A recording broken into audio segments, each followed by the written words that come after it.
पृथ्वी का अक्ष एक काल्पनिक रेखा है जो इसके कक्षीय सतह के 66.5 डिग्री कोण बनाती है।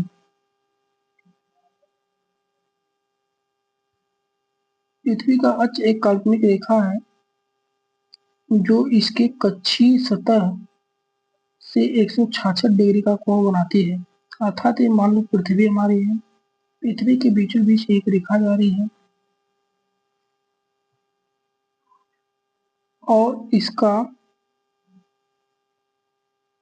कक्षीय झुकाव 66.5 डिग्री है और इस वह समतल जो कक्ष के द्वारा बनाया जाता है उसे कक्षीय समतल कहते हैं। पृथ्वी सूर्य से प्रकाश प्राप्त करती है। पृथ्वी का आकार गोले के समान है, इसीलिए एक समय में सिर्फ इसके आधे भाग पर ही सूर्य की रोशनी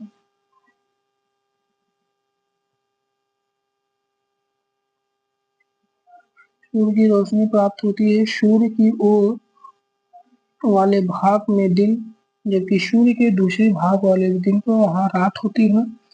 ग्लोब पर पृथ्वी व वृत्त जो दिन और रात को विभाजित करता है उसे प्रदीप्त वृत्त कहते हैं। यह वृत्त अक्ष के साथ नहीं मिलता है, जैसा कि चित्र 3.2 में देख सकते हैं। पृथ्वी अपने अक्ष पर एक चक्कर पूरा करने में लगभग 24 घंटे का समय लेती है। घूर्णन के समय काल को पृथ्वी दिन कहा जाता है। वह पृथ्वी की दैनिक गति है।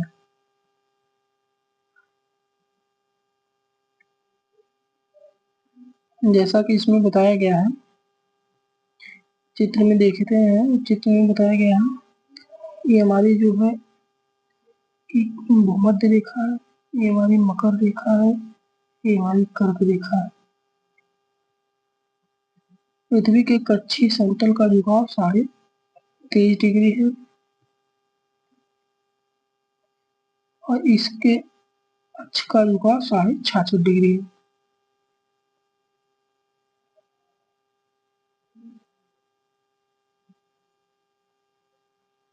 आओ करके सीखें। देखें इसमें क्या दिया है, इसमें दिया है पृथ्वी को दर्शाने के लिए एक गेंद में और सूर्य को दर्शाने के लिए एक जलती हुई मोमबत्ती गेंद पर शहर यक्ष को दिखाने के लिए निशान लगाएं और गेंद को इस प्रकार रखें कि शहर यक्ष में अंधेरा हो। गेंद को अब बाएं ओर घुमाएं। जैसा ही आप गेंद को थोड़ा घुमाते हैं तो शहर में सूर्योदय होगा। अगर गेंद को आप घुमाना जारी रखते हैं तो यक्ष धीरे धीरे सूर्य से दूर होता जाता है, यहाँ सूर्यास्त होता है।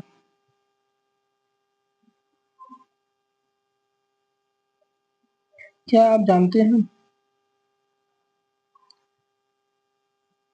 प्राचीन भारतीय खगोलीय शास्त्री आर्यभट्ट ने बताया कि पृथ्वी गोल है और अपने अक्ष पर घूमती है। अगर पृथ्वी घूर्णन नहीं करती तो क्या होगा?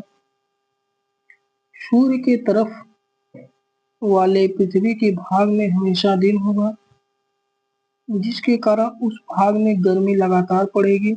दूसरे भाग में हमेशा अंधेरा होगा एवं पूरे समय ठंड पड़ेगी। इस तरह की अवस्था में जीवन संभव नहीं हो पाएगा। पृथ्वी की दूसरी गति को सूर्य के चारों ओर कक्ष में होती है उसे परिक्रमण कहते हैं। पृथ्वी एक वर्ष में 365 से 1/4 दिन में सूर्य का चक्कर लगाती है। हम लोग एक वर्ष 365 दिन का मानते हैं तथा सुविधा के लिए 6 घंटे को इसमें नहीं जोड़ा जाता।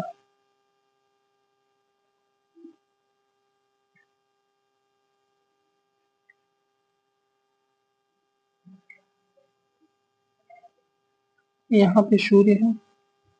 ये पृथ्वी की स्थितियां, पृथ्वी की 4 स्थितियां होती हैं एक वर्ष में।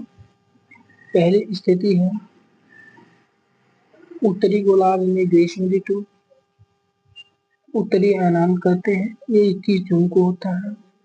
दक्षिणी गोलार्ध में शीत ऋतु होती है। इधर दक्षिणी गोलार्ध है, इधर उत्तरी गोलार्ध। उत्तरी अयनान के समय 21 जून में उत्तरी गोलार्ध में ग्रीष्म ऋतु होती है, जबकि दक्षिणी गोलार्ध में शीत ऋतु होती है। और जब पृथ्वी घूर्णन करते हुए 23 सितंबर को सूर्य के पास पहुंचती है, यहाँ शरद ऋतु होती है उत्तरी ध्रुव पे, और दक्षिणी ध्रुव पे वसंत ऋतु होती है। ये सूर्य पृथ्वी घूर्णन करते हुए ये सूर्य के चक्कर लगाते हुए 22 दिसंबर को दक्षिणी अयनांत होता है। उत्तरी गोलार्ध में शीत ऋतु होती है, लेकिन दक्षिणी गोलार्ध में ग्रीष्म ऋतु होती है। फिर सूर्य का चक्कर लगाते हुए पृथ्वी 21 मार्च को वसंत ऋतु में आती है, और इस समय उत्तरी ध्रुव पर वसंत ऋतु होती है, और जबकि दक्षिणी शरद ऋतु होती है।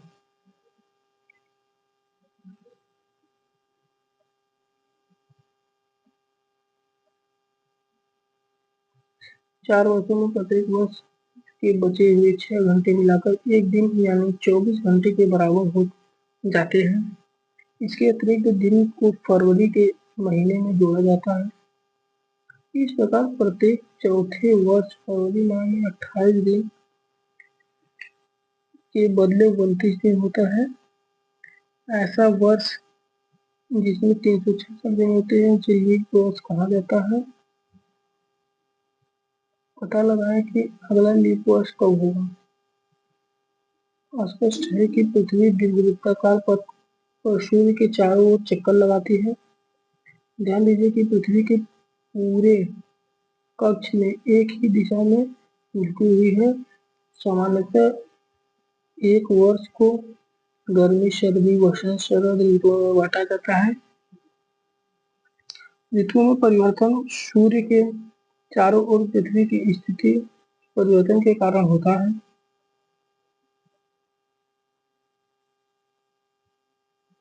आओ करके सीखें। क्या आप जानते हैं कि एक दीर्घवृत्त कैसे बनाया जाता है? एक पेंसिल, 2 पेन तथा एक धागे का छल्ला लीजिए। अब इन पिनों को कागज पर स्थित कर दें, जैसा कि चित्र में दिखाया गया है। अब इन दो पिनों को घेरते हुए धागे के छल्ले को कागज पर रखें। अब पेंसिल के धागे को कसकर टानते हुए पेंसिल को धागे के साथ घुमाते जाएं। अब जो प्राकृतिक कागज को बना वह दीर्घवृत्त होगी। चित्र 3.2 में आप देखेंगे कि 21 जून को उत्तरी गोलार्ध में सूर्य की तरफ झुका होता है। सूर्य की किरणें कर्क रेखा पर सीधी पड़ती है, जिसके परिणाम स्वरूप इन क्षेत्रों में ऊष्मा अधिक प्राप्त होती है।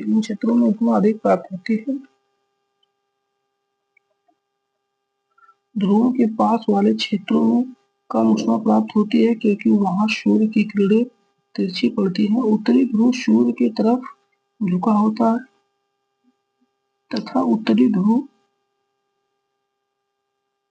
रेखा के बाद वाले भागों पर लगभग 6 महीने तक लगातार दिन होता है।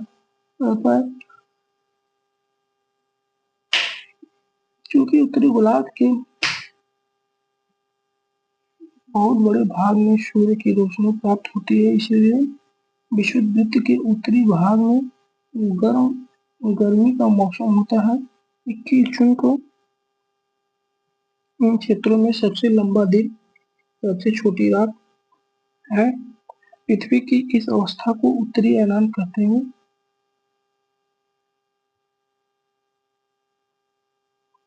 22 दिसंबर को दक्षिणी ध्रुव के सूर्य की ओर झुके होने के कारण मकर रेखा पर सूर्य की सीधी किरणें पड़ती हैं। क्योंकि सूर्य की किरणें मकर रेखा पर लंबवत पड़ती हैं, इसीलिए दक्षिणी गोलार्ध में बहुत बड़े भाग में प्रकाश प्राप्त होता है। इसीलिए दक्षिणी गोलार्ध में लंबे दिन तथा छोटी रात वाले ग्रीष्म ऋतु होती है। इसके ठीक विपरीत स्थिति उत्तरी गोलार्ध में होती है। पृथ्वी की वह अवस्था जो दक्षिणी आनंद कहलाती है। क्या आप जानते हैं कि ऑस्ट्रेलिया में ग्रीष्म ऋतु में क्रिसमस का पर्व मनाया जाता है? 21 मार्च एवं 23 सितंबर को सूर्य की किरणें विषुववृत्त पर सीधी पड़ती हैं। इस अवस्था में कोई भी ध्रुव सूर्य की ओर नहीं झुका होता है, इसीलिए पूरी पृथ्वी पर रात एवं दिन बराबर होते हैं, जिसे विषुव कहा जाता है।